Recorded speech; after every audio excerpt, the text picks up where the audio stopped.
Kuasa maut telah terhempas. Nama Yesus pemenang, nama Yesus jawaban. Langkah takkan berhenti, berlari sampai akhir. Surga tinggi namanya, surga raja namanya. Roh Kudus membakar setiap kami. Naga pujian mujizat terjadi. Mengalir kuasa-Mu, nyalakan api-Mu. Ku nyanyi oh eh oh oh oh eh oh oh oh eh oh oh oh.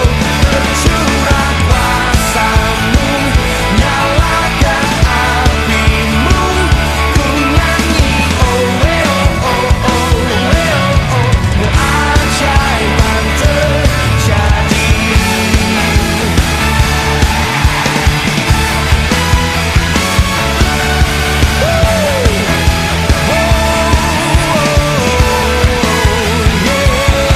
Langkah takkan berhenti, berlari sampai akhir.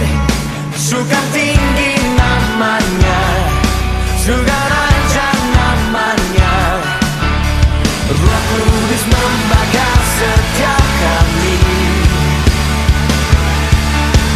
Naga pujian mujizat terjadi. Mengalir kuasa-Mu, nyalakan api-Mu. Ku nyanyi oh eh oh oh oh eh oh oh oh eh oh oh oh. Tercurah kuasa-Mu, nyalakan api-Mu. Ku nyanyi oh eh oh oh oh eh oh oh. Keajaiban terjadi. Everybody clap your hand, come on.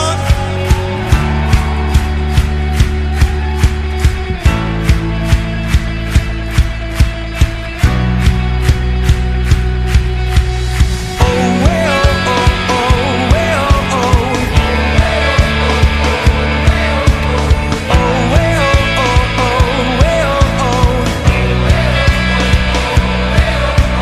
Oh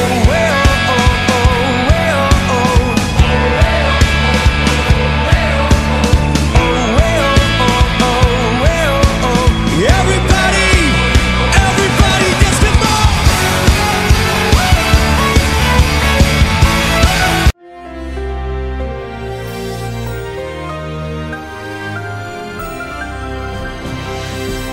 Shalom semua warga kerajaan. Tema kita kan yaitu bagaimana kita jadi influence. Bagaimana kita infiltrate ke dalam marketplace. Tandanya adalah saudara hidup di bawah berkatnya Tuhan. Seperti saya katakan berkat ada dua. Asyer, sukacita. Karena itu Yesus juga memakai istilah sukacita, berbahagia di dalam Matius pasal kelima. Tapi di sini saya bacakan sebab Tuhan Allah, the Lord God. Bagian lain di Mazmur 84, dia sebut dirinya the God of Jacob. Jacob itu saudara mewakili sebesar besar dari kita termasuk saya saudara ya. Tetapi puji Tuhan, dia adalah sun and shield, dia adalah matahari, pemberi yaitu kehidupan. Dan jangan lupa ada lagu zaman dulu yang sangat bagus. Janjimu seperti apa? Seperti fajar pagi hari saudaraku ya. Tuhan tidak pernah berhenti untuk bersinar. Dan adalah perisai. Kita mengalami banyak sekali tantangan, bahaya dan sebagainya. Niat jahat manusia. Tapi Tuhan adalah perisai kita. Dan dia akan memberikan apa? Kasih karunia dan kemuliaan. Grace and glory. Ada lagi. Dia tidak menahan kebaikan. Kebaikan di sini adalah no good thing but he behold for those who walk uprightly.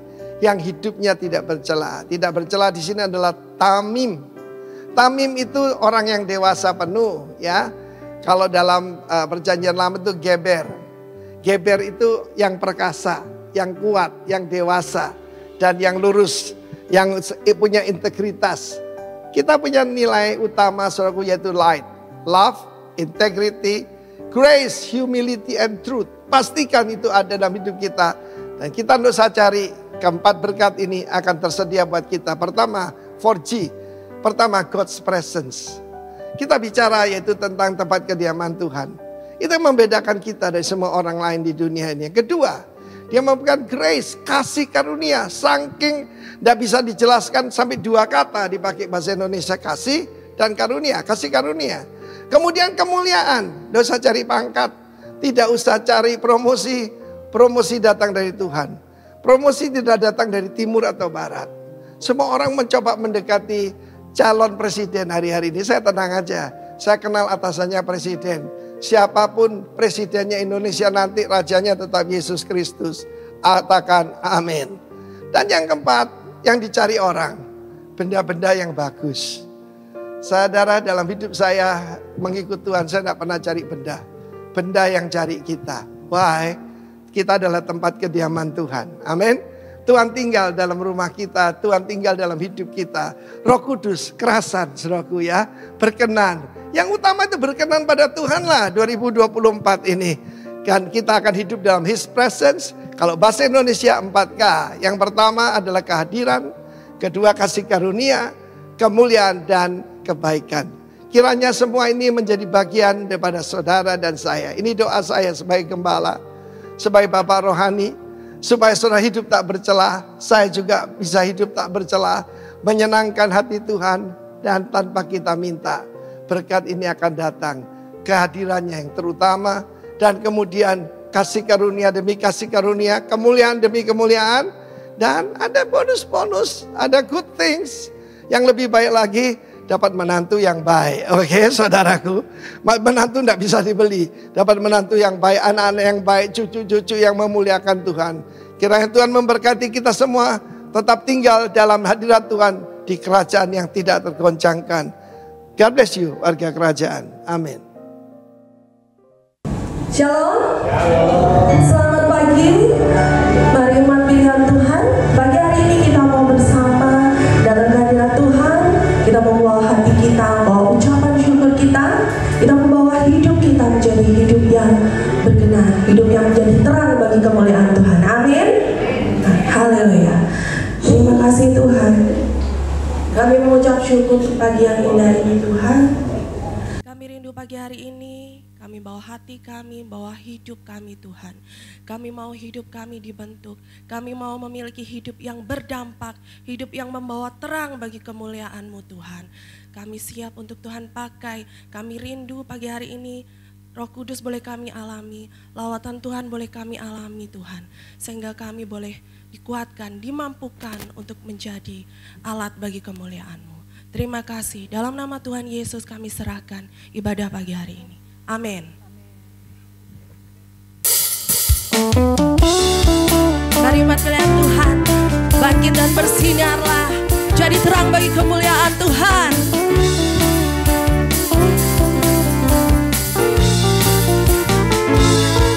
Bangkit dan menjadi terang, percayalah umat pilihan Allah, agar dunia akan melihat kekuatan-Mu yang baik dan memuliakan Bapa di surga.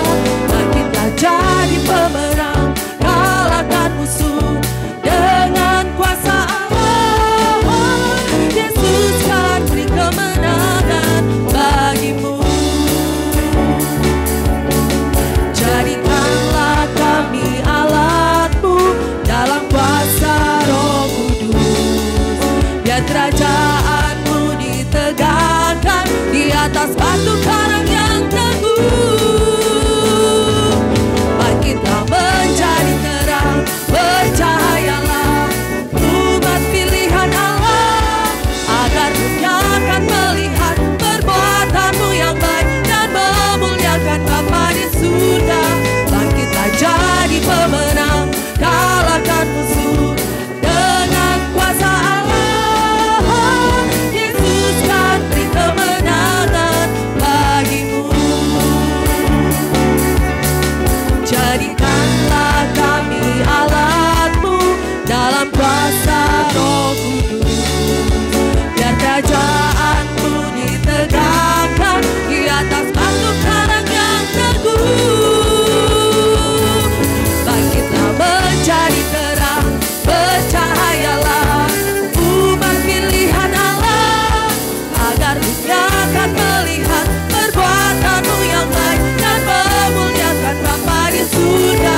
akan melihat perbuatan-Mu yang baik dan memuliakan Bapa di surga.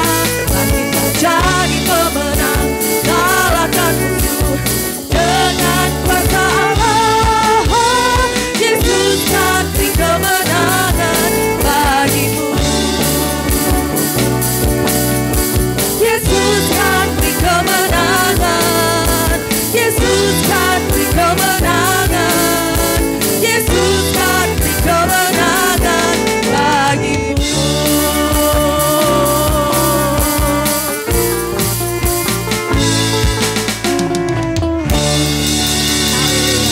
Mari bangkit dan bersinar bagi terang kemuliaan Tuhan. Amin.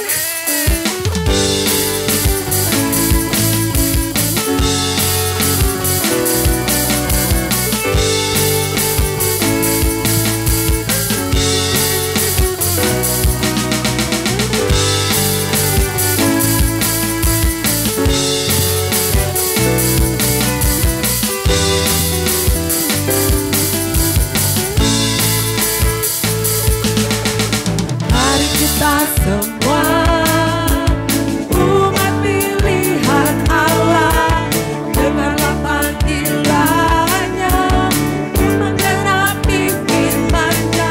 Sekaranglah waktunya berdiri bagi bangsa ini. Mari maju umat pemenang. Mari kita semua umat pilihan Allah, dengarlah panggilannya untuk menggenapi firman-Nya. Sekaranglah waktunya untuk berdiri bagi bangsa ini. Mari maju umat pemenang. Bukan bangkit, nyatakan kemuliaan-Nya. Bukan bangkit, nyatakan kebesaran-Nya. Sampai setiap lutut berseru, lidah mengaku, Yesus Kristus Dialah Tuhan, Raja segala raja. Dialah Raja.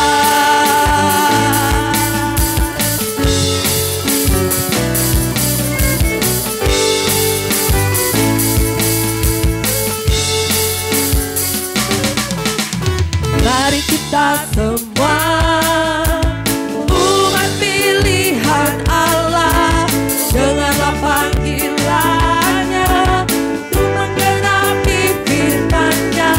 Sekaranglah waktunya untuk berdiri bagi bangsa ini. Mari maju umat pemenang. Bukan bangkit, nyatakan kemuliaan-Nya.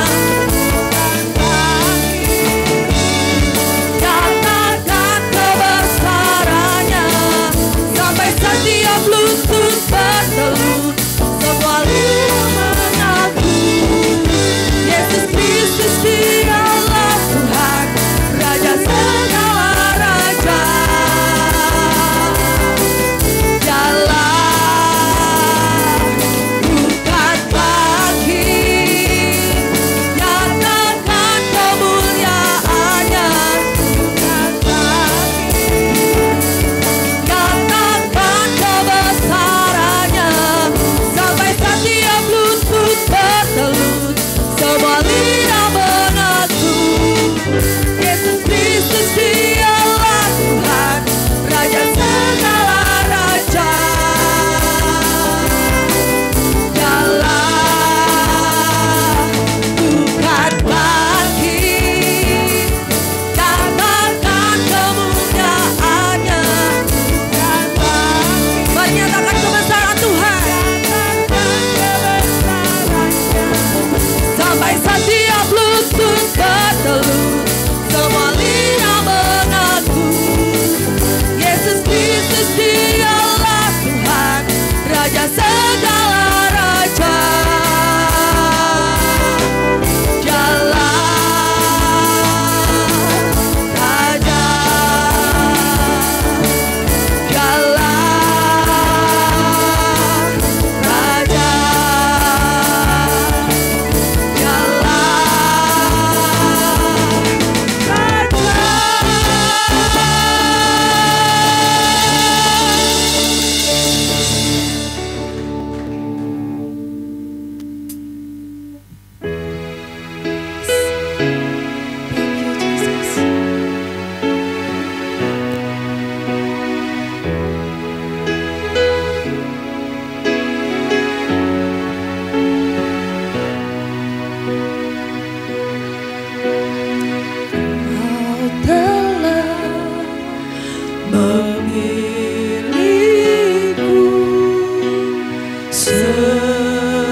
Betapa aku bersyukur padamu, ya Tuhan Allahku.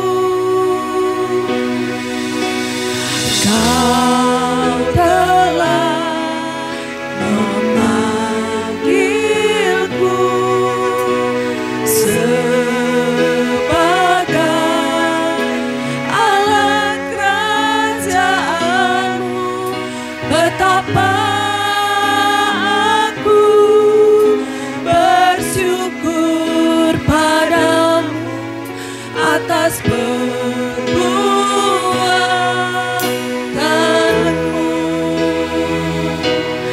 Jadikan aku bait suci-Mu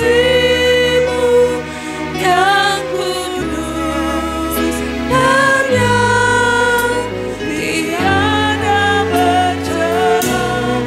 Jadikan aku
bersyukur padamu Bapa.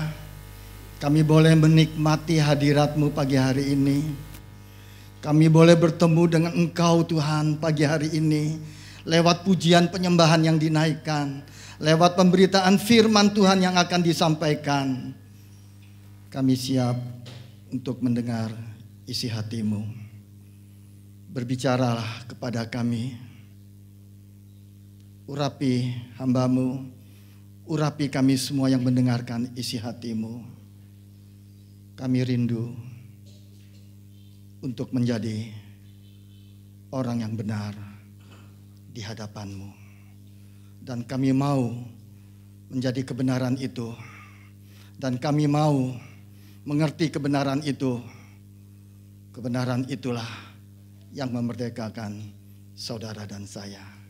Terima kasih Bapa. Segala pujian, hormat dan kemuliaan hanya bagi-Mu Tuhan. Dalam nama Tuhan Yesus kami siap mendengarkan isi hati-Mu. Sama-sama katakan amin. Amin. Shalom. Seperti biasa katakan bersama dengan saya adalah orang yang paling diberkati dan disayang sama Tuhan.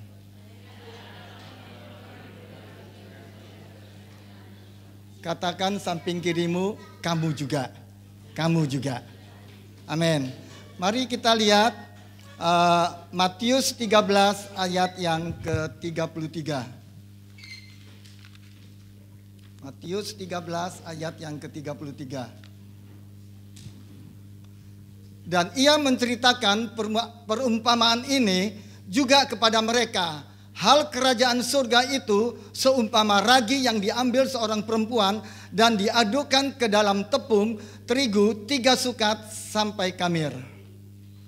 Puji Tuhan, kita sudah memasuki di bulan pertama Januari, minggu yang keempat di tahun 2024 ini. Memasuki tahun 2024, sudah minggu keempat. Siapa tetap optimis dan percaya? Dia segalanya bagi kita. Apapun yang kita alami, itu semua mendatangkan kebaikan. Nah, tema tahun 2024 adalah The Year of Kingdom Influence, yang memiliki arti tahun kerajaan yang berdampak. Biarlah saudara dan saya ini adalah generasi-generasi yang sudah tetapkan untuk kita menjadi dampak. Amin. Nah, setiap orang pernah merasa kecil, merasa tidak berdaya, merasa ada hal-hal yang dalam kehidupannya mencapai titik terendah dalam kehidupannya dia.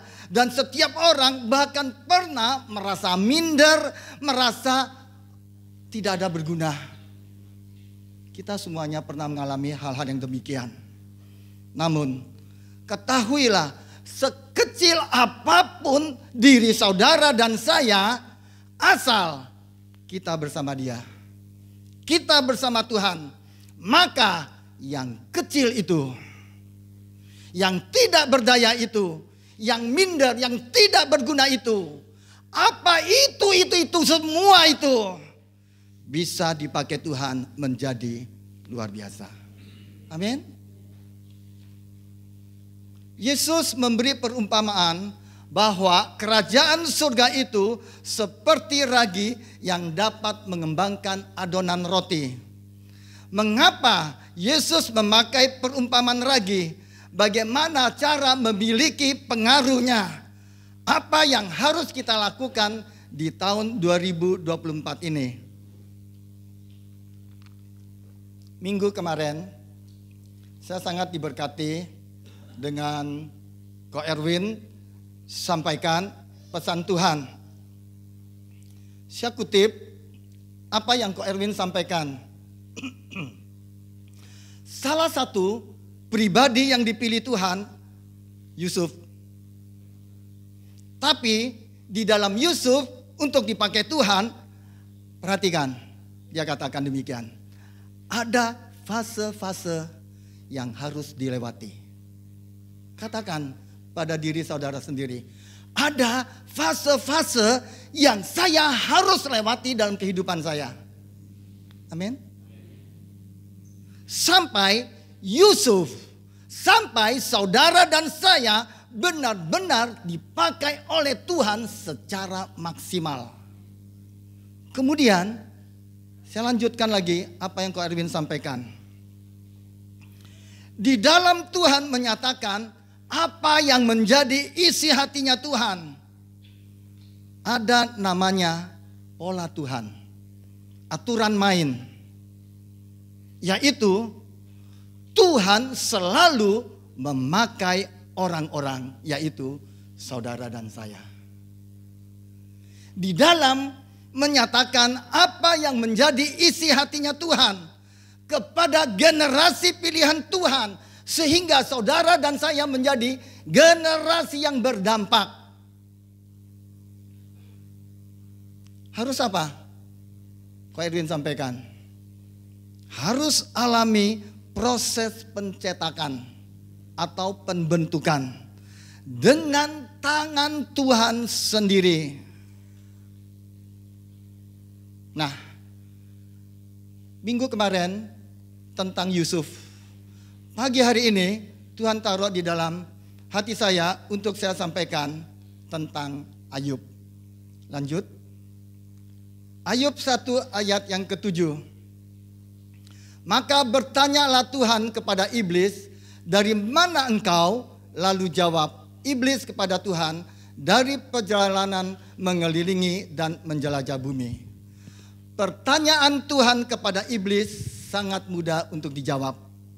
Dan iblis menjelaskan tentang apa yang sedang dia lakukan. Tetapi setelah itu iblis menjadi geram, dia menjadi marah. Kenapa? Karena Tuhan memunculkan Ayub. Ayat selanjutnya. Lalu bertanyalah Tuhan kepada iblis, apakah engkau memperhatikan hambaku Ayub?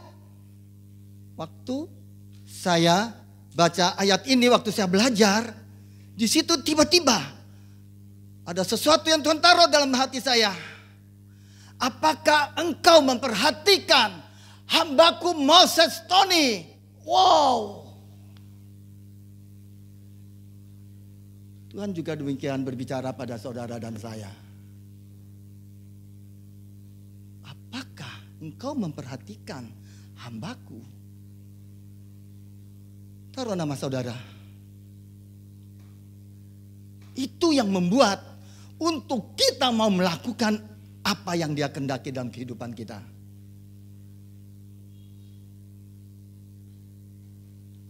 Sebab tiada seorang pun di bumi seperti Dia yang demikian saleh dan jujur. Itu untuk mengoreksi diri saya. Apakah saya saleh? Apakah saya jujur? Yang takut akan Allah dan menjauhi kejahatan. Dari pernyataannya Tuhan ini, Tuhan secara terang-terangan mengunggulkan Ayub di hadapan iblis. Mengapa Tuhan bertanya kepada iblis, apakah engkau memperhatikan hambaku Ayub? Karena Tuhan sendiri memperhatikan hati dan hidupnya Ayub. Wow, Tuhan sangat memperhatikan hidup saudara dan saya. Apa yang Tuhan lihat dan yang Tuhan perhatikan, kehidupan yang penuh dengan penyembahan. Bagaimana dengan saudara dan saya? Apa yang Tuhan lihat dan perhatikan? Apakah kehidupan saudara dan saya penuh dengan penyembahan?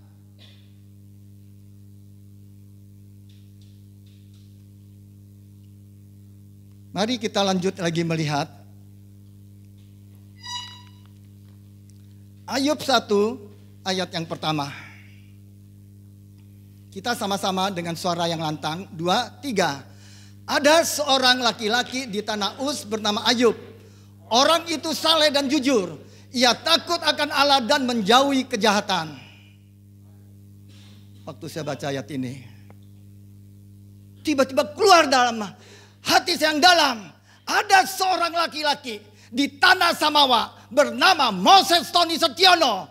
Orang itu saleh dan jujur. Ia takut akan Allah dan menjauhi kejahatan. Kita sama-sama. Anda seorang laki-laki, katakan laki-laki. Anda seorang wanita, katakan seorang wanita.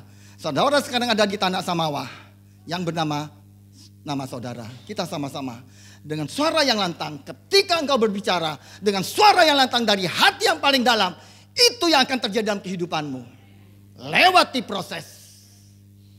2, 3. Ada seorang laki-laki bernama di tanah Samawa bernama Moses Tony Setiono. Orang itu saleh dan jujur. Ia takut akan Allah dan menjauhi kejahatan. Kitab Ayub dimulai dengan menonjol kualitas yang disukai oleh Tuhan. Kualitas itu adalah kesalehan, kejujuran, takut akan Tuhan, dan menjauhi kejahatan. Ketika saya merenungkan ayat ini, Tuhan menaruh perkataannya dalam hati saya. Ayat ini adalah definisi penyembahan di hadapan Tuhan. Ayat ini berbicara tentang definisi penyembahan di hadapan Tuhan. Sejujurnya, banyak dari kita terjebak dengan teori penyembahan yang berasal dari konsep dan pemikiran manusia.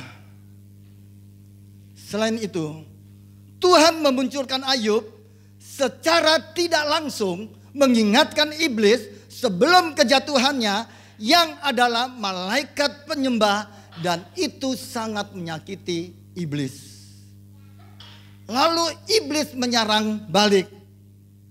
Ayat 1 ayat 9 di situ dikatakan, lalu jawab iblis kepada Tuhan, apakah dengan tidak mendapat apa-apa Ayub takut akan Tuhan? Mengapa iblis mengatakan seperti ini? Karena iblis tahu kebanyakan manusia akan menyembah Tuhan kalau apa? Kalau apa? Betul, kalau mendapat apa-apa. Kalau tidak mendapat apa-apa, tidak mau. Kalau tidak mendapat apa-apa, tidak ada yang mau menyembah. Tidak mengherankan kalau banyak mimbar gereja yang dipakai iblis untuk memasukkan konsep penyembahan yang mendapatkan apa-apa.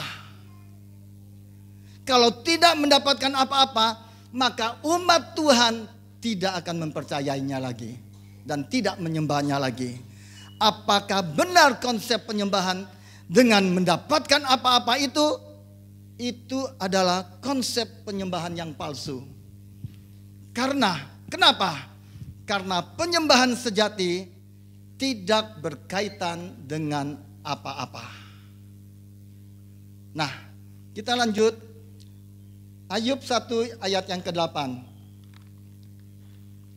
Lalu bertanyalah Tuhan kepada iblis, apakah engkau memperhatikan hambaku Ayub? Sebab tiada seorang pun di bumi seperti dia yang demikian saleh dan jujur, yang takut akan Allah dan menjauhi kejahatan. Pertanyaan Tuhan kepada iblis menimbulkan kesan yang sangat mendalam di dalam hati saya. Dan Tuhan menaruhkan pengertian di dalam hati saya tentang kekaguman. Katakan bersama saya, kekaguman. Kekaguman itu memiliki dua sisi. Lanjut. Kekaguman itu memiliki dua sisi. Sisi yang pertama, Ayub mengalami kekaguman akan Tuhan. Hal itu terjadi karena Ayub mengalami perubahan hati. Dan perubahan hati yang menyebabkan perubahan mezbah. Dan dari perubahan mezbah ini menyebabkan perubahan kekaguman. Semuanya dimulai dengan apa? Perubahan hati.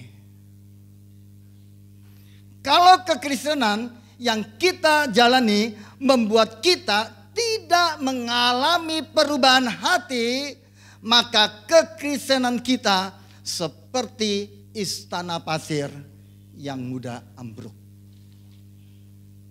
Selanjutnya, perubahan hati akan menyebabkan perubahan mezbah.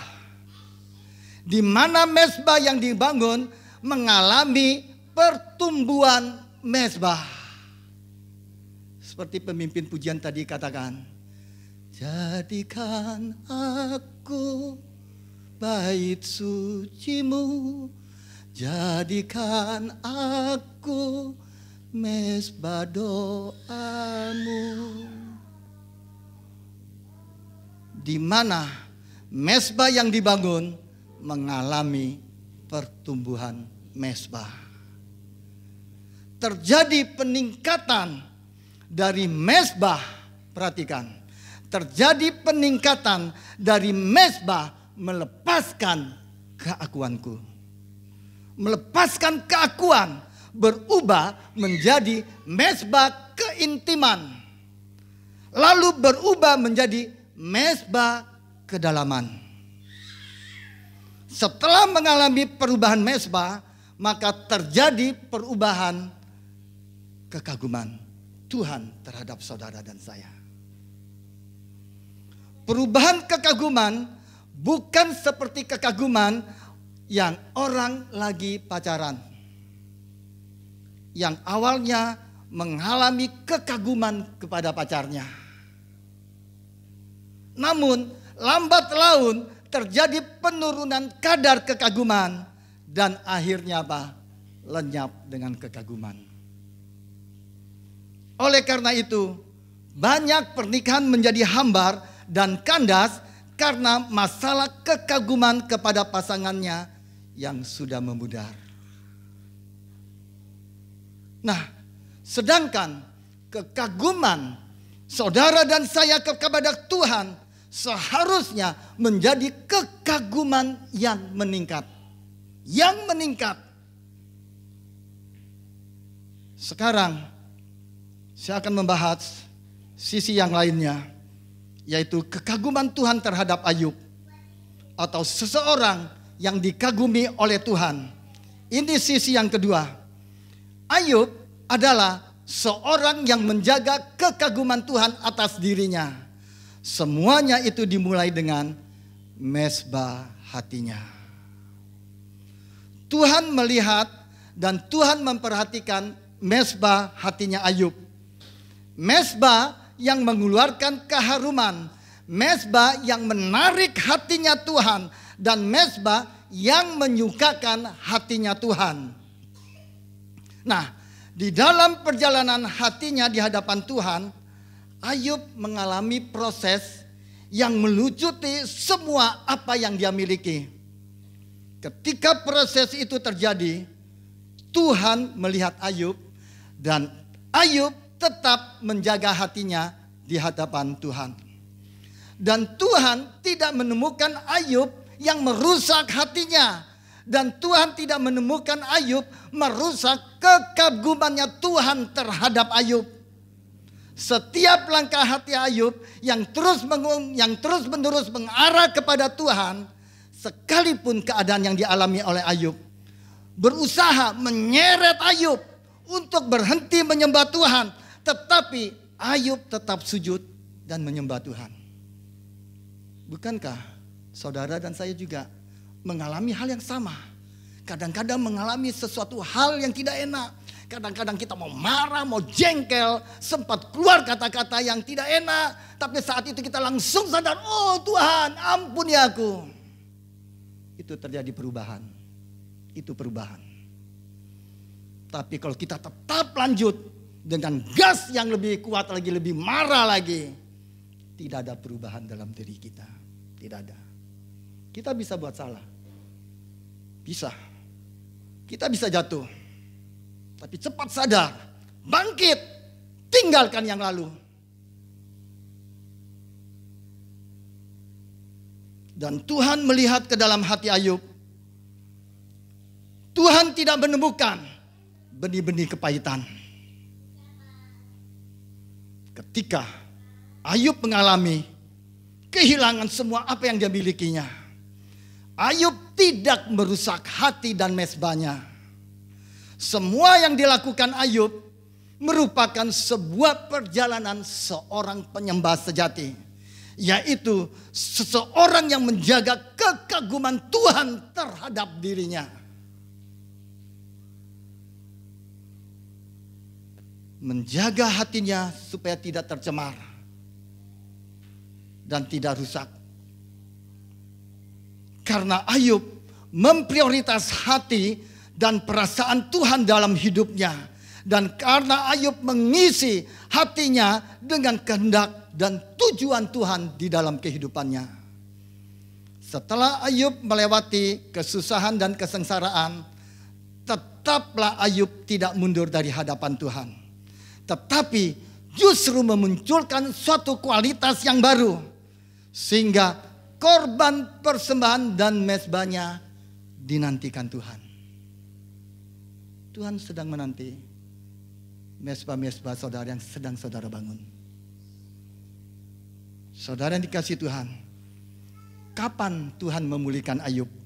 Siapa yang tahu? Kapan Tuhan memulihkan Ayub?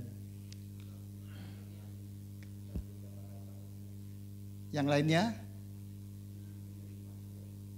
Saya kasih sepeda. Nggak mau kalah dengan Pak Jokowi. Siapa yang tahu?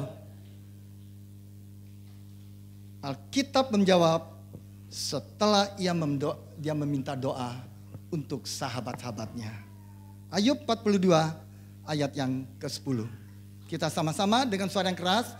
2, 3. Lalu Tuhan memulihkan keadaan Ayub setelah ia meminta doa untuk sahabat-sahabatnya, dan Tuhan memberikan kepada Ayub 2 kali lipat dari segala kepunyaannya dahulu. Nah, itulah sebuah perjalanan hati seorang yang menjadi kesukaan Tuhan, yang dipercayai oleh Tuhan dan dikagumi oleh Tuhan. Sehingga Tuhan sendiri pun menantikan korban persembahan dan doanya Ayub. Jangan takut. Naikkan terus doa-doa persembahanmu. Naikkan doa-doamu di atas mezbahmu. Saya akan lanjut jelaskan lagi nanti. Tuhan sedang menanti. Sehingga akhirnya dan kisah perjalanan hati Ayub mengajar dan mendidik hati saudara dan saya untuk mengerti bagaimana hidup di hadapan Tuhan. Apa yang Tuhan mau kita lakukan di hari-hari terakhir ini? Tuhan mau supaya saudara dan saya hidup di hadapannya dengan mezbah hati yang terus menyala sehingga menumbuhkan kekaguman dari Tuhan. Tidak bergantung dengan keadaan kita. Dan tidak tergantung kepada hal-hal eksternal kita. Jangan mengatakan aku mengasihi Tuhan hanya sebagai formalitas saja. Jangan mengatakan aku menyembahmu Tuhan sebagai basa-basi agamawi. Jangan sebentar-bentar mengatakan kepada Tuhan, Tuhan aku mengasihimu, tetapi kemudian meragukan kasihnya Tuhan ketika saudara menghadapi masalah. Jangan sebentar-bentar mengatakan kepada Tuhan, Tuhan aku menyembahmu, tetapi tidak lama lagi kemudian saudara mengatakan, Tuhan, kenapa Engkau izinkan hal ini terjadi dalam kehidupanku? Hiduplah dengan mezbah hati yang tidak terpadamkan oleh situasi apapun yang saudara dan saya hadapi. Nah, setelah Tuhan memunculkan Ayub, iblis menyerang Ayub tanpa belas kasihan. Sehingga Ayub yang kaya raya menjadi miskin karena kehilangan semua hartanya. Lanjut.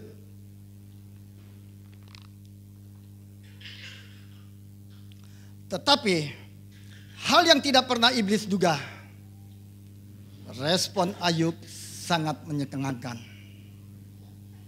Lanjut. Ayub 1 ayat 20 sampai dengan 22. Maka berdirilah Ayub, lalu mengoyak jubahnya dan mencukur kepalanya, kemudian sujudlah ia dan menyembah. Katanya, Dengan telanjang aku keluar dari kandungan ibuku, dengan telanjang juga aku akan kembali ke dalamnya. Tuhan yang memberi, Tuhan yang mengambil, terpujilah nama Tuhan. Dalam kesemuanya itu, Ayub tidak berbuat dosa dan tidak menuduh Allah berbuat yang kurang patut. Tuhan tersenyum melihat reaksi Ayub, ayat yang barusan kita baca. Tetapi iblis itu sangat geram sekali. Karena apa? Karena bobot rohaninya Ayub yang ditunjukkan. Kemudian iblis menyerang lagi Ayub. Ayat berikutnya, Ayub 2 ayat yang ke-7. Kemudian iblis pergi dari hadapan Tuhan, lalu ditimpanya Ayub dengan bara yang busuk dari telapak kakinya sampai ke batu kepalanya. Bayangkan, setelah Ayub bangkrut, habis dan miskin, selanjutnya kondisi Ayub penuh bisul-bisul panas yang parah dari telapak kakinya sampai ke ujung kepalanya. Itu berarti penuh luka-luka yang gatal dan berbau busuk. Dalam kehidupan kita, mungkin kita mengalami hal-hal yang dari Tuhan. Kemudian kita mengalami sakit penyakit. Kita mengalami ini, mengalami itu. Seperti Ayub. Ayat yang kedua, Ayub 2 ayat 8. Lalu Ayub mengambil sekeping beling untuk menggaruk-garuk badannya sambil duduk di tengah-tengah abu. Kemudian istrinya tidak tahan melihat penderitaan Ayub. Lalu istrinya menyuruh Ayub mengutuki Tuhan dan mati. Ayat selanjutnya. Lagi-lagi respon Ayub itu membuat Tuhan tersenyum dan kagum kepada Ayub. Kita sama-sama baca. 2, 3. Tetapi jawab Ayub kepadanya, engkau berbicara seperti perempuan gila. Apakah kita mau menerima yang baik dari Allah, tetapi tidak mau menerima yang buruk? Dalam kesemuanya itu, Ayub tidak berbuat dosa dengan bibirnya. Dan iblis tidak bisa berbuat apa-apa lagi.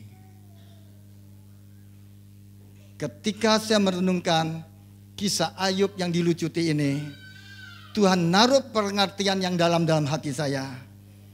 Tentang Tuhan yang mengizinkan iblis untuk mengambil. Apapun yang dianggapnya Ayub tidak akan menyembah Tuhan lagi. Itu perkiraannya iblis. Tetapi semua yang diambil dari Ayub tidak membuatnya Ayub berhenti untuk berdoa. Kisah ini menunjukkan bahwa penyembahan yang sejati tidak tergantung kepada hal-hal apa yang sedang kita alami dalam kehidupan saudara dan saya. Itu tidak mengganggu. Tuhan menunjukkannya kepada iblis tentang bobot rohaninya Ayub. Ketika hal-hal eksternal diambil atau dicabut, penyembahannya tidak padam dan tidak pergi meninggalkan Tuhan. Kalau penyembahan kita bergantung kepada hal-hal yang sedang kita alami, hal-hal eksternal kita, maka penyembahan yang kita lakukan bukan penyembahan sejati, melainkan penyembahan yang palsu. Terlalu bergantungnya jemaat kepada hal-hal yang eksternal. Sehingga ketika hal-hal eksternal itu dicabut, maka mereka tidak akan menyembah Tuhan lagi. Mereka meragukan kasih-Nya Tuhan. Mereka bertanya kepada Tuhan, Tuhan, mengapa hal ini Tuhan izinkan terjadi dalam kehidupan saya? Padahal saya sudah begini, saya sudah begitu Tuhan. Siapa yang pernah? Tidak usah angkat tangan. Saya juga dulu begitu. Saya juga dulu begitu. Saya sudah begini Tuhan, saya sudah begitu Tuhan. Kenapa saya masih alami hal ini Tuhan? Seiring dengan waktunya, saya mau berubah. Saya tidak mau menyalahkan situasi, saya tidak mau menyalahkan orang lain. Saya mau belajar bersama dengan Dia. Dan prinsip penyembahan sejati bukanlah menabur, melainkan mempersembahkan. Kita ayat selanjutnya lagi. Ayub 1 ayat yang pertama. Ada seorang laki-laki di tanah Uz bernama Ayub. Orang itu saleh dan jujur. Ia takut akan Allah dan menjauhi kejahatan. Mengapa kitab Ayub dimulai dengan kualitas yang menyukakan hati Tuhan.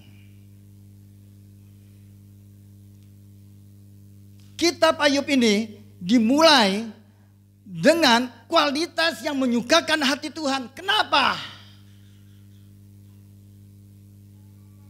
Karena ayat-ayat selanjutnya yang sudah kita pelajari, yang sudah kita belajar tadi menuliskan tentang ujian-ujian yang sedang Ayub alami. Dan dia bisa melewati semuanya itu. Hal yang paling menarik dari kehidupan Ayub adalah cara hatinya bekerja dan meresponi apa yang Tuhan perbuat dan apa yang Tuhan izinkan terjadi di dalam kehidupannya.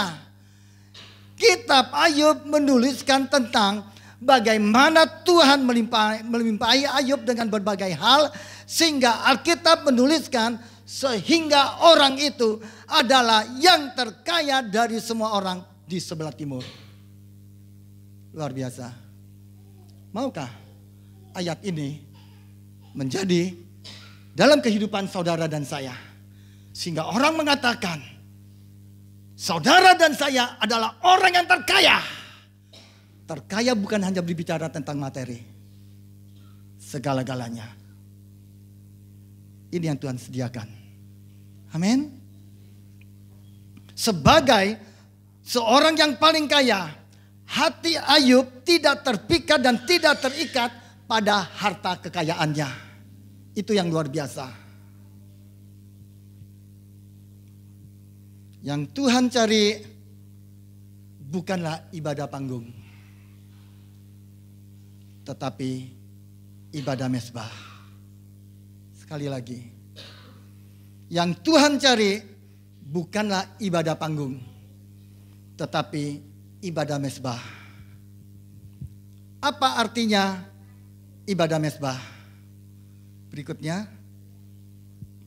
ibadah mezbah adalah ibadah yang didasari perjalanan hati orang-orang yang membangun mezbah. Orang-orang yang meletakkan kehendak mereka dan menaruh Ishak mereka di mezbah. Sakit sekali ketika Ishak itu taruh di atas mezbah.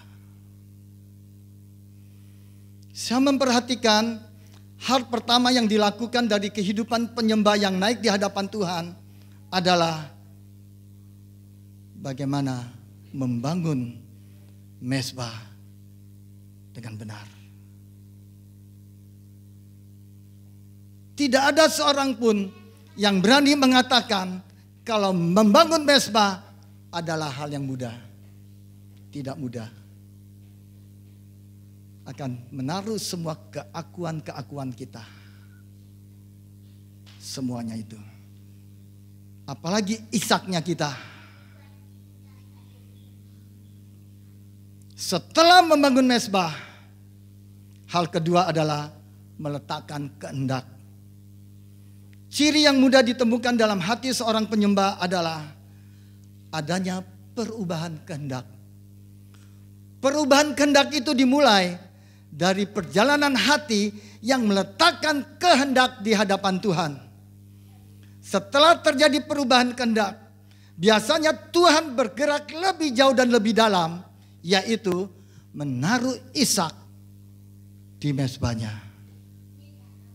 Sebelum Tuhan menemukan hati yang menaruh Ishak di mezbah, Tuhan akan menemukan perjalanan mezbah yang bertumbuh dan berhadapan, yang bertumbuh dan bertambah di hadapannya Tuhan. Sebelum Tuhan menemukan persembahan mezbah itu, saudara dan saya bertumbuh dulu. Saudara dan saya bertumbuh, dan saudara ketika saudara bertumbuh, saudara menangkap mengerti, saudara berani meletakkan Ishak itu di mezbah.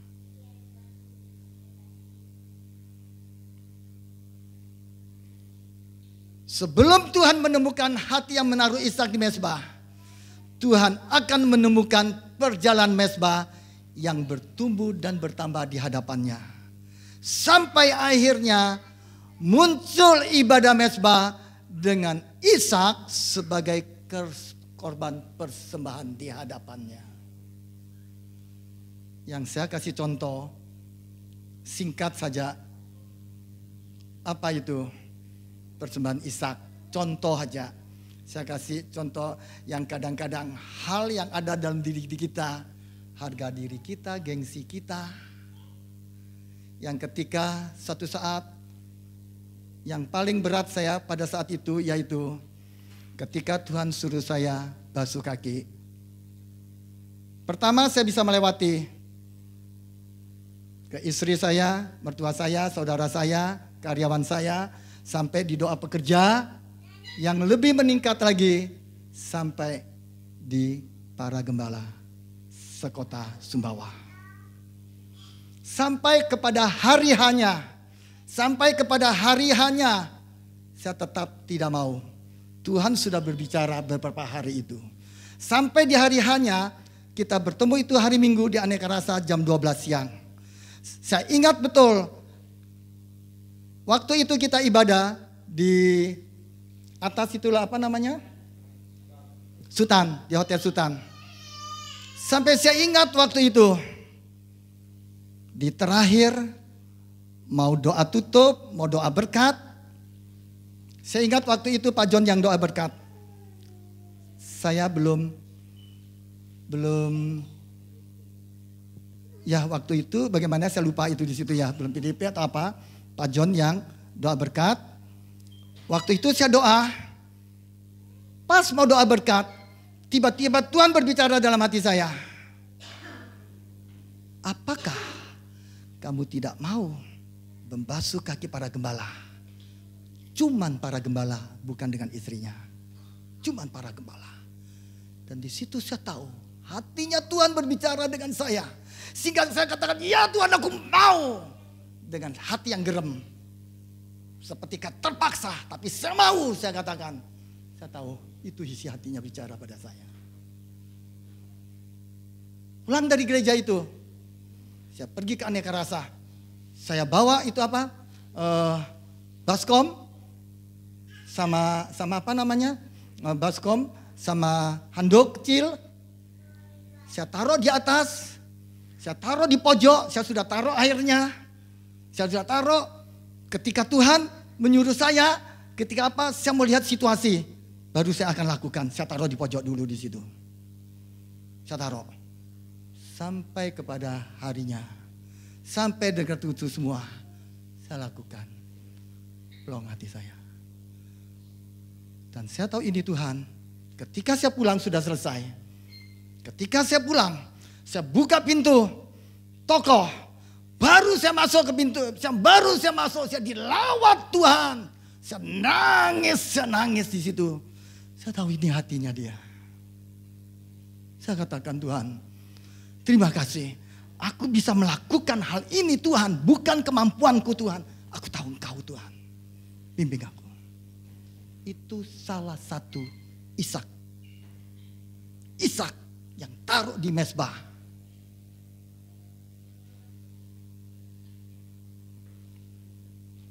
Sekarang saya lanjut. Kita fokus kepada penyembahan yang mengeluarkan keharuman. Tuhan taruh pengertian tentang yang mengeluarkan keharuman yaitu dupa, kemenyan, dan lembu. Secara sekilas kita mengetahui kapan dupa mengeluarkan keharuman, kapan kemenyan mengeluarkan keharuman, dan kapan lembu mengeluarkan keharuman. Ketika dupa, kemenyan, dan lembu dibakar. Dibakar. Ketiganya mengeluarkan keharuman setelah melewati proses pembakaran. Dan Tuhan sangat menyukai kehidupan yang mengeluarkan keharuman. Hal itu dimulai dengan kehidupan yang diletakkan di atas mezbah. Apa arti kehidupan yang diletakkan di mezbah mengalami proses mezbah. Apa arti proses mezbah? Mengalami proses penyembelihan, proses pembakaran, dan proses selesai, yaitu proses yang mengubah persembahan menjadi abu. Banyak kehidupan umat Tuhan yang tidak mengalami proses mezbah. Kalau kehidupan kita tidak mengalami proses mezbah, berarti dari kehidupan saudara dan saya tidak akan mengeluarkan keharuman di hadapannya Tuhan. Tidak akan. Saat kita mengalami proses mezbah, akan dimulai dari proses penyembelihan, proses pembakaran, sampai proses yang mengubahkan perubahan hidup kita menjadi abu. Jadi tanpa proses mezbah berarti tidak ada penyembelihan, tidak ada pembakaran, dan tidak ada yang diubah menjadi abu. Selama tidak mengalami proses, perhatikan. Selama tidak mengalami proses selesai di mezbah, perhatikan. Sekali lagi saya katakan. Selama saudara dan saya tidak mengalami proses selesai di mezbah, berarti ada yang belum terbakar habis. Ada sisi yang masih utuh. Dan ada sisi yang lain yang masih muncul kedagingan itu. Dan sisi kedagingan inilah yang sering menjadi penyebab banyaknya keeroran, konflik, kekacauan dalam hidup saudara dan saya. Proses kedagingan yang belum selesai. Saya yakin sepenuhnya bahwa penyebab gereja, saudara dan saya berkonflik adalah banyaknya pemimpin pelayanan yang belum mengalami proses mereka belum selesai di atas mezbah. Belum selesai. Ketika hal itu terjadi, kefasikan, karisma, bahkan pengurapan tidak akan menolong kekacauan yang ditimbulkan karena kedagingan dan keduniawian yang belum selesai. Tidak akan. Kita bisa lihat ada hamba Tuhan yang saya tahu waktu itu dulu di situ ya, pengurapannya dia luar biasa sekali. Tetapi kedagingannya juga di situ. Tapi kita bisa melihat kalau ada orang-orang yang demikian yang belum selesai, akibatnya fatal. Di situ. Setiap sisi kedagingan yang belum terbakar habis di atas mezbah akan merusak, perhatikan, akan merusak saudara dan saya yang sedang membangun. Kita sedang membangun. Saya juga sedang membangun kehidupan saya. Tapi kalau saya tahu dalam hidup saya yang tidak benar, saya tetap mau melakukan, akan akibat fatal. Bersama Tuhan kita tidak bisa main-main. Amin.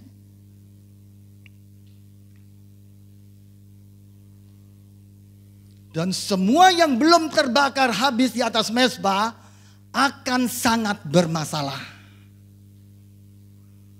Dan hidup umat Tuhan tidak akan mengeluarkan keharuman di hadapannya karena ada sisi-sisi kedagingan ini. Yang terakhir,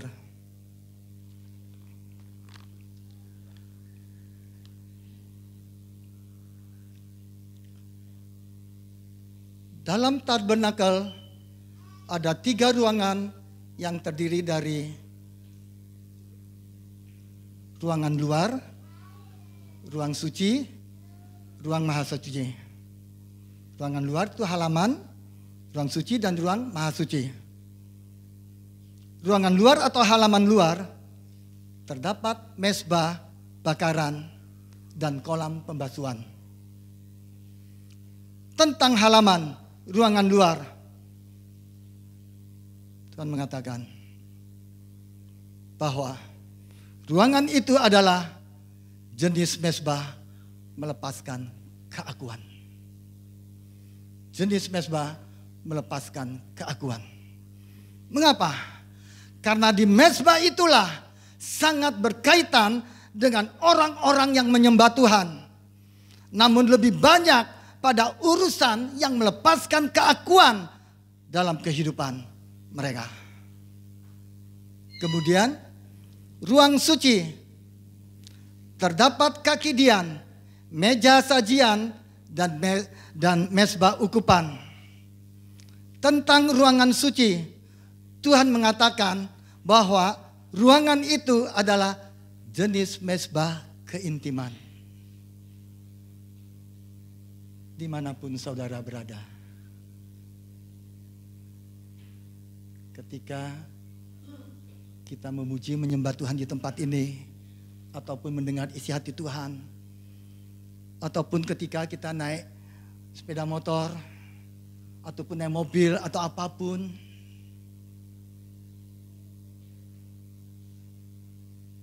ketika kita intim dengan Tuhan, kita bisa berbicara dengan Dia. Dia bisa menjamah saudara dan saya. Ketika saya belajar, tiba-tiba netes air mata di situ.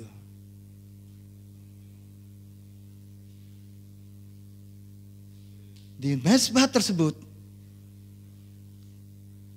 ruang suci ini sangat berkaitan dengan orang-orang yang menyembah Tuhan di dalam keintiman.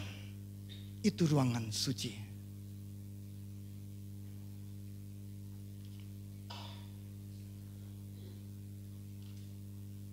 Tentang kedua jenis mezbah ini, saya memperhatikan tentang perbedaan apinya. Di mezbah melepaskan keakuan, apinya membakar korban bersama lemak, usus, dan kotorannya.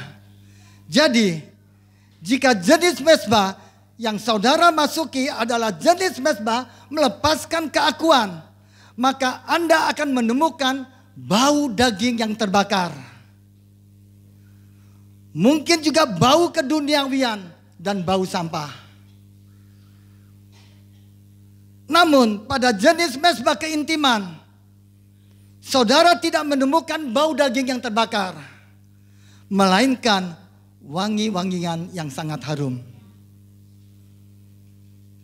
Dalam ruang suci, api membakar sumbu kaki dian dan kemenyan. Kedua apinya tidak membakar daging yang berisik, melainkan membakar di dalam keheningan, membakar di dalam keteduhan, dan membakar di dalam kesenyapan. Semua yang berisik tidak dapat masuk di dalam keintiman. Semua yang berisik hanyalah produk yang berada di luar, yang berada di halaman, semua yang berisik itu. Perhatikan baik-baik.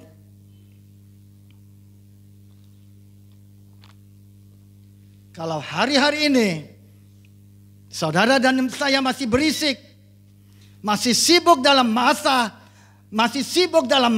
melepaskan keakuan, dan masih sibuk mencari pembenaran, berarti saudara tahu saya ada di mana. Amin.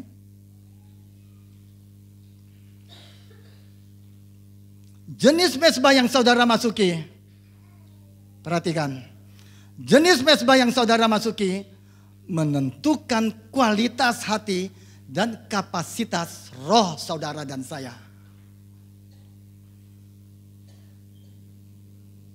ruang maha suci, dari ketiga tempat ini yang terakhir, Tuhan mengatakan bahwa ruangan ini adalah jenis mezbah kedalaman. Sering kita dengar khotbah dari Ibu Linda. Pagi-pagi dia sudah bangun doa. Itu dia mengalami kedalamannya dia dengan Tuhan. Itu di ruang maha kudus, ruang suci, ruang maha suci. Mengapa dikatakan jenis mezbah kedalaman? Karena mezbah tersebut sangat berkaitan dengan orang-orang yang menyembah Tuhan di dalam kedalaman. Di dalam kedalaman. Bukan lagi dalam keakuan. Di dalam keintiman. Ini ya dalam kedalaman. Akan terlihat perbedaannya ketika saudara dan saya berada dalam jenis kedalaman. Ketika seseorang memasuki mezbah kedalaman, maka yang keluar dari hati dan hidupnya bukanlah berisi teori. Bukanlah hal-hal yang berisi sepuhan. Tetapi kehidupan yang berasal dari pengalaman bersama Tuhan secara langsung. Ibu Lindanya khotbah, banyak kesaksian. Berupa pengalaman bersama dengan Tuhan.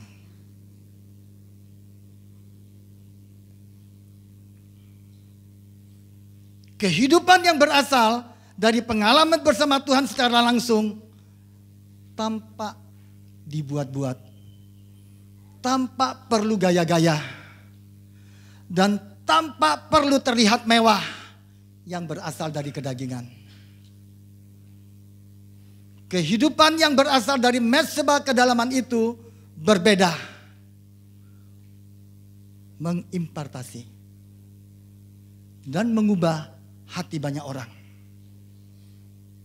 Hari ini banyak gereja yang beku karena orang-orang di dalamnya tidak mempunyai kehidupan yang berasal dari mezbah kedalaman. Tetapi kebanyakan berasal dari mezbah yang melepaskan keakuan, dan itu pun tidak pernah beres dengan mezbah ini. Sehingga mereka tidak dapat memasuki tingkat mezbah yang lebih tinggi dan lebih dalam. Dan saya percaya, kalau kebenaran ini Tuhan berikan pada saudara dan saya percaya gereja ini mengalami. Amin. Kita sedang menuju ke sana. Amin. Jangan saudara dan saya merasa bersalah, merasa apapun di situ. Ini kita sedang menuju ke sana. Saya pernah buat salah? Pernah. Masih berbuat salah? Masih. Tapi saya tidak mau tinggal di situ.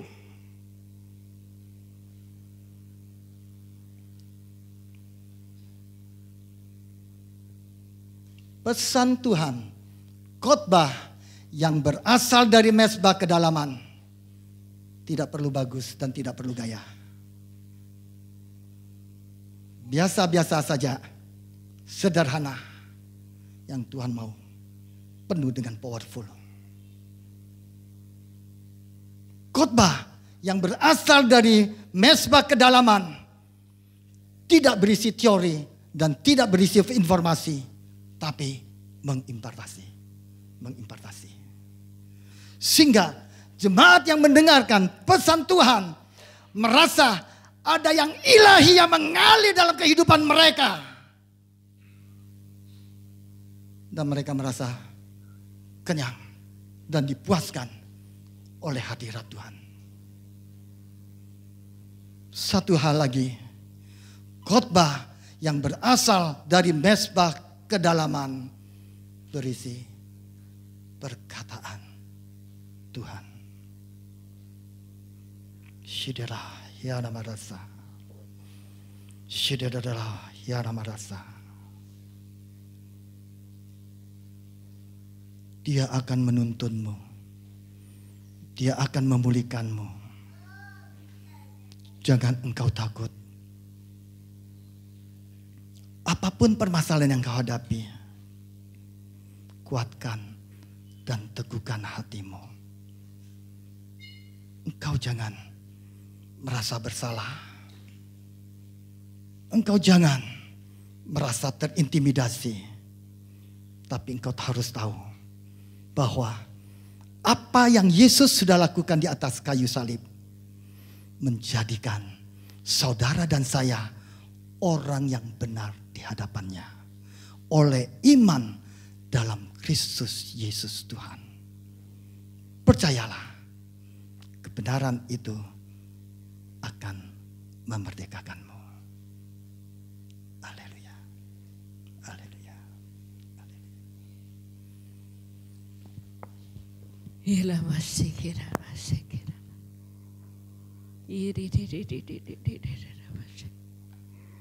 Glory, haleluya.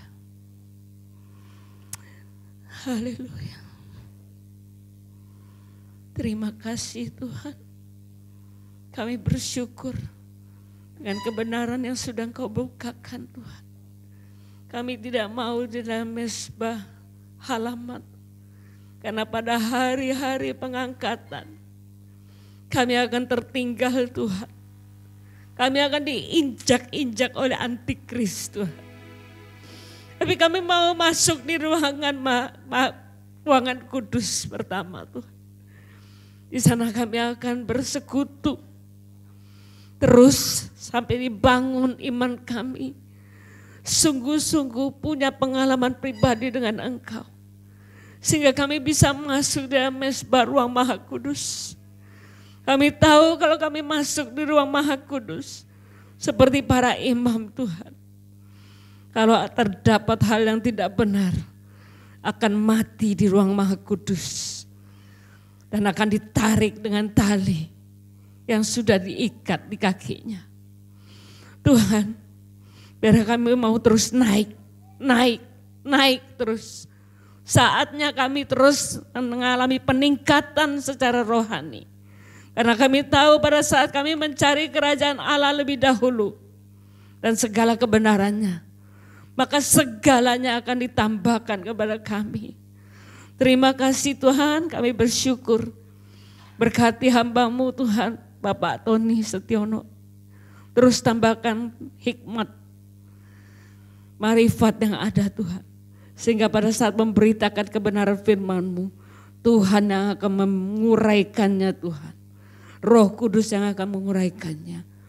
Terima kasih Tuhan, kami bersyukur. Saat ini kami akan berdoa Tuhan. Kami bawa Indonesia ke dalam tangan-Mu. Tinggal 2 minggu lebih lagi ini Tuhan, kami memilih presiden kami. Kami tahu kalau Engkau memberikan beban kepada hamba-Mu Suset Hati. Indonesia di hatiku Tuhan. Dan dia terbeban sungguh-sungguh dengan apa yang ada. Pemilihan pemilu kali ini benar-benar sungguh-sungguh diberikan beban yang berat oleh Tuhan. Karena hal-hal yang mustahil itu akan terjadi. Presiden yang sungguh-sungguh tidak dikenan. Tapi Tuhan katakan, aku berkenan kepadanya. Oleh karena itu dengan cara bagaimanapun Engkau akan membuat segala sesuatunya. Membalikan keadaan sesuatunya terjadi. Sehingga presiden yang Kau pilih tetap menjadi presiden yang terpilih. Terima kasih Tuhan, kami bersyukur. Biarlah kuasa-Mu bekerja Tuhan. Kau jamah semua gereja-gereja anak-anak Tuhan. Agar mereka sungguh-sungguh berdoa. Mencari wajah-Mu di dalam memilih presiden. Karena kami tahu pada saat presiden yang terpilih adalah presiden yang Kau pilih. Benar-benar Indonesia semakin maju. Semakin bersinar di semua aspek Tuhan. Tapi kalau presiden yang terpilih adalah orang yang benar-benar tidak, bukan Engkau yang pilih. Kami tahu Indonesia akan mundur lagi Tuhan. Oleh karena itu kami mohon biar Engkau jamah setiap hamba-hambamu, setiap jemaatmu, bahkan setiap rakyat Indonesia di hari-hari nanti akan memilih presiden yang benar-benar yang berkenan kepadamu Tuhan. Yang sudah Engkau ubahkan hatinya menjadi baru Tuhan. Terima kasih Tuhan, dan kami percaya Tuhan segala kuasa-kuasa rekayasa apapun yang mau menggagalkan rancangan Tuhan, kami patahkan, kami hancurkan dalam nama Yesus. Semua rekayasa sudah dihancurkan di hadapan Tuhan. Terima kasih Tuhan, kami bersyukur punya anak seperti Engkau. Kami juga bawa sumbawa ke dalam tangan-Mu Tuhan. Biarlah setiap provinsi, setiap daerah-daerah yang memilih DPR, MPR dan DPD serta semuanya Tuhan. Ada 5 di dalam pencoblosan itu Tuhan. Biarlah mereka bersandar sepenuhnya kepadamu. Sehingga orang-orang yang terpilih di daerah juga adalah pilihan-Mu Tuhan. Terima kasih, kami semua kebanyakan bangsa Indonesia hanya fokus kepada pemilihan presiden dan wakil presiden. Tapi mereka tidak, banyak yang mengarahkan, yang meminta pimpinan untuk DPR, DPRD dan semuanya Tuhan. Tuhan biarlah kami benar-benar diberikan hikmat, marifat di dalam memilih Tuhan. Sehingga siapa yang kami pilih adalah yang dari Engkau. Terima kasih Tuhan, kami memberkati Sumbawa sama Lewa Tuhan, Sumbawa damai, Sumbawa penuh kemuliaan. Kami percaya akan ada kebangunan rohani terjadi di jalan-jalan, di pasar-pasar, di petukuan-petukuan, bahkan di pesisir-pesisir pantai. Mereka akan memuliakan nama Tuhan karena mereka melihat kesaksian-kesaksian hidup dari anak-anak-Mu, dari hamba-hamba-Mu, bahkan dari tanda-tanda ajaib, sign wonders yang Kau berikan lewat hamba-hamba-Mu. Terima kasih Tuhan, kami bersyukur kalau hari ini kami akan memberikan persembahan Tuhan.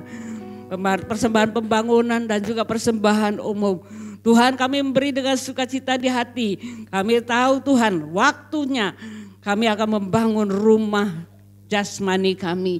Kami percaya Engkau sedang membangun rumah rohani kami sehingga kami benar-benar bertumbuh, bahkan berbuah-buah.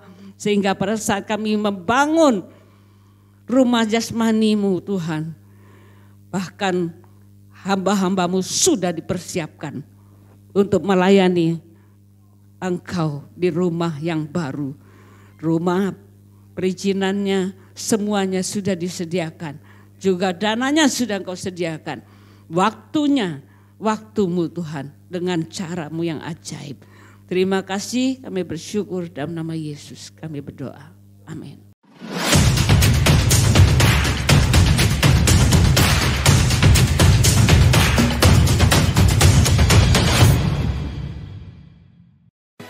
Shalom warga kerajaan, kembali lagi di Rock News minggu ini. Ibadah Raya Minggu 4 Februari 2024 akan dilaksanakan di Aula Quick Chicken Zubento. Ibadah dimulai jam 8 pagi. Kita akan diberkati melalui hambanya PDP Tudi Suryawan. Sumbawa berdoa dilaksanakan setiap hari Rabu jam 6 sore di tempat Ibu Linda, Jalan Kerangka Baja. Kami mengundang Bapak Ibu Saudara sekalian untuk ikut bergabung bersama dalam keluarga kerajaan Allah. Mengenai waktu dan tempat, silahkan menghubungi GKK yang tertera. Bagi yang belum bergabung, mari ikut bergabung. Kita akan mendapat kesatuan hati, tumbuh bersama dan menangkan jiwa. Ayo bertumbuh bersama dalam kakak. Doa puasa dilaksanakan setiap hari Sabtu jam 5:30 pagi di tempat Ibu Linda, Jalan Kerangka Baja. Ibadah Roki dilaksanakan setiap hari Minggu jam 11 WITA di Aula Tunas Daud. Jangan lupa untuk ikuti kakak gathering pada hari ini, Minggu 28 Januari 2024, dimulai pada jam 6 sore bertempat di Aula Quick Chicken Zubento, Jalan Kepiting nomor 5. Bagi Bapak Ibu Saudara sekalian yang ingin mengembalikan perpuluhan atau ingin membantu pembangunan gereja melalui M-Banking, bisa men-scan kris berikut atau melalui rekening BNI atas nama GBI Rock Sumbawa. Jangan lupa untuk like, comment, and subscribe YouTube channel kami, Rock Sumbawa, dan ikuti kami di sosial media Facebook dan Instagram @rocksumbawa. Selamat hari Minggu, Tuhan Yesus memberkati.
Ya, Shalom.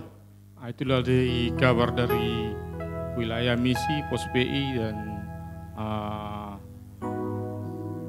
tempat-tempat penjangkauan dari gereja kita GB Rock Sumbawa. Sebelumnya kami sambut berdiri buat Bapak yang baru pertama sekali ikut beribadah Pak ya. Dengan Bapak Andreas. Selamat bergabung bersama jemaat Tuhan yang ada di GB Rock Sumbawa. Tuhan Yesus memberkati. Dan berikutnya untuk bapak-bapak, ibu-ibu, saudara-saudara yang sudah bergabung di KK. Nanti malam, nanti sore jam 18.00 kami ingatkan kembali, jangan lupa untuk bergabung di tempat ini. Dan kami juga berharap jemaat yang belum bergabung, yang mau bergabung di KK, kami persilakan untuk ikut bergabung nanti sore jam 18.00 di tempat ini. Terima kasih, itu tambahan tadi pengumuman. Dan berikutnya hari ini ada penyerahan anak buat keluarga Bapak Aryo Gundala, di mana akan diserahkan pada pagi hari ini. Dan acara ini akan dipimpin Bapak Gembala Tudi Suryawan.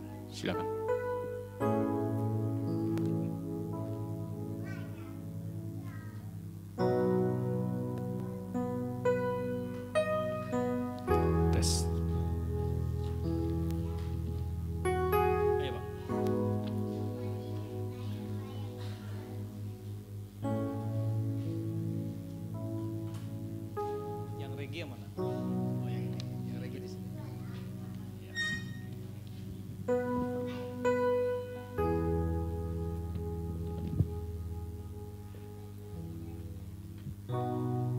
Hari ini kita bersyukur bahwa Regi Rihimira dan Reyan Rihimira diserahkan kepada Tuhan. Dan hari ini merupakan seremonial daripada Tuhan memberikan kepercayaan kepada Bapak Rio Gundala Rihimira dan Ibu Rahel Galuh Puspitasari, diberikan kepercayaan untuk mendidik dua anak ini. Dua anak yang sejak lahirnya dia sudah ada benih dosa dalam hidupnya. Dan saya percaya bahwa dia di tempat yang tepat, yaitu kedua orang tuanya yang mengenal Tuhan. Dan bersediakah Bapak Rio dan Ibu Rahel untuk mendidik anak ini, mengenalkan Tuhan dalam hidup mereka, sehingga perlahan-lahan benih dosa dalam kehidupan mereka itu menghilang. Dan pada saat mereka menginjak usia 12 tahun, mereka sendiri yang akan mengenal Tuhan. Mereka sendiri akan memilih Tuhan dalam kehidupan mereka.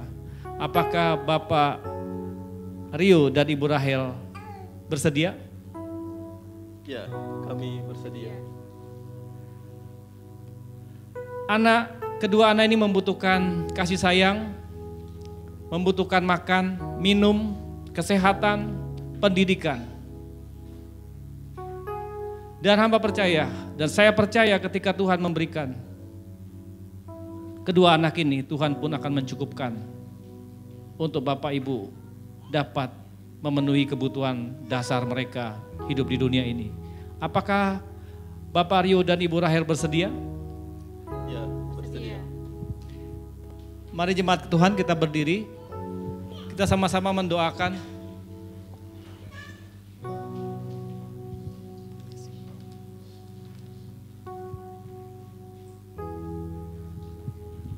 Tuhan memberkati Regi dan Rehan. Di dalam nama Tuhan Yesus, kalian adalah anak panah yang akan diasah dalam kehidupan kalian.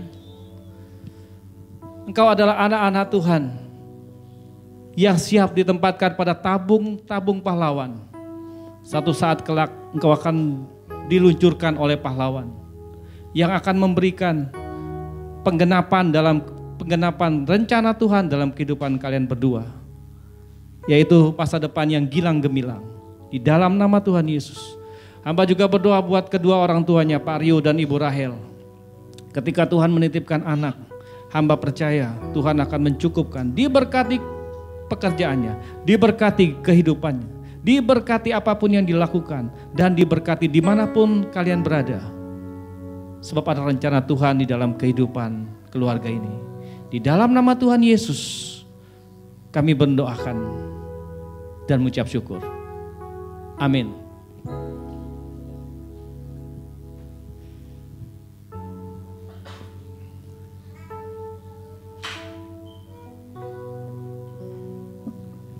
Kekasih-kekasih Tuhan, angkatlah kedua tanganmu dan terimalah berkat daripada Bapa, Putra, dan Roh Kudus di dalam nama Tuhan Yesus. Tuhan memberikan kita kekuatan, kemampuan, dan hikmat untuk menangkap apa rencana Tuhan dalam kehidupan kita. Bagian kita adalah kita membangun mezbah di hadapan Tuhan. Kita mematikan, kita mempersembahkan semua keangkuhan kita, semua keegoisan kita, semua perselisihan yang ada dalam hati kita, bahkan hidup yang tidak berkenan kepada Tuhan, kita serahkan di dalam mezbah. Sehingga benar-benar dupa, yaitu hidup kita yang berbau harum, itu yang menjadi yang kita persembahkan kepada Tuhan. Di dalam nama Tuhan Yesus, biarlah hidup Tuhan Yesus ada di dalam kita semua. Sehingga kita menjadi terang dan menjadi garam, sebab kita memang adalah orang pilihan Tuhan. Terimalah semuanya itu dalam nama Bapa, Putra, dan Roh Kudus, di dalam nama Tuhan Yesus. Bagi yang percaya dan sudah menerimanya, katakan, Tuhan Yesus memberkati.